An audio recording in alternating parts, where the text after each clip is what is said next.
With the trail slippery from the monsoon rain, Jonathan Wright, Ong Furba, and I entered the Top 10 Koling Monastery in a cul-de-sac valley 26 miles from Mount Everest.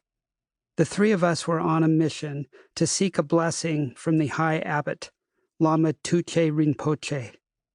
The blessing wasn't just for us, but for our American Bicentennial Everest expedition. I was the youngest climber on a team hoping to become what back then would have been only the second American expedition to climb Everest. Jonathan was a cameraman on the film crew, making a 1-hour special for television, and Ong, who spoke conversational English, was the climbing leader of our team of Sherpas. We had left the rest of the expedition earlier that morning in the camp we had set up the previous afternoon at the end of that day's stage of the approach march. The team included my climbing partner, Chris Chandler. Chris and I had started climbing together 3 years earlier, spending a season in the Peruvian Andes, where we succeeded in making a new route on a major peak in the Cordillera Blanca. Chris had started as my climbing mentor, but I learned quickly, and now, on a rope team, we were equals.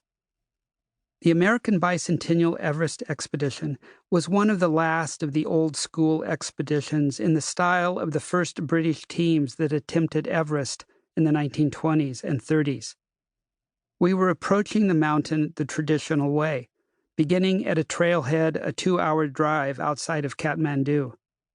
From there, the trek to base camp was 170 miles and would take a month. The size of the expedition was old school as well: 12 climbers, 44 Sherpas, and a little over 600 porters hired from the lowland tribes. 600 porters! In Peru, we had hired only a few burros and an arriero to wrangle the animals to our base camps. The Everest expedition seemed to have expanded under its own compounding inertia. It had an unusual genesis, with 3 friends, all classmates at Harvard Law School, who, after graduation, pledged to fulfill their passion for adventure by getting together every year or two for a trip.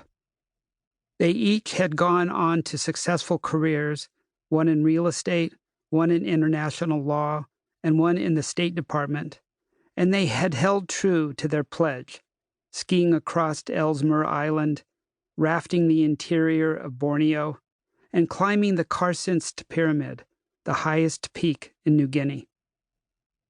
Back in the 1970s, when China was closed and Nepal hadn't opened to the hordes of guided climbers, the queue for an Everest permit was more than 10 years. But the one friend who worked in the State Department got wind from a colleague in the U.S. Embassy in Kathmandu that a French team had failed to raise funds and their permit was available.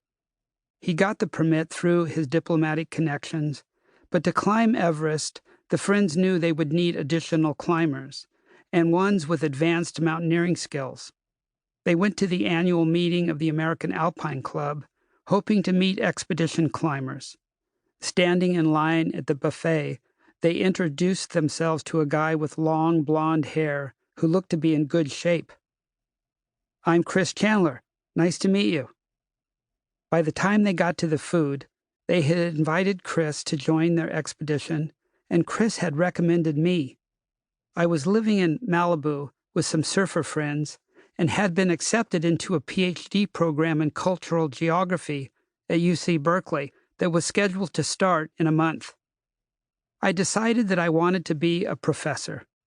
To get into a good school, my strategy had been first to enroll at a university in Peru in cultural anthropology, with courses that included fieldwork in the Andes. When my courses concluded, I had stayed in Peru, where I met climbers, including Chris, who took me under their wing and initiated my apprenticeship in high-altitude mountaineering. The strategy worked, and I had been accepted into one of the best schools in the world. Then I got the call from Chris.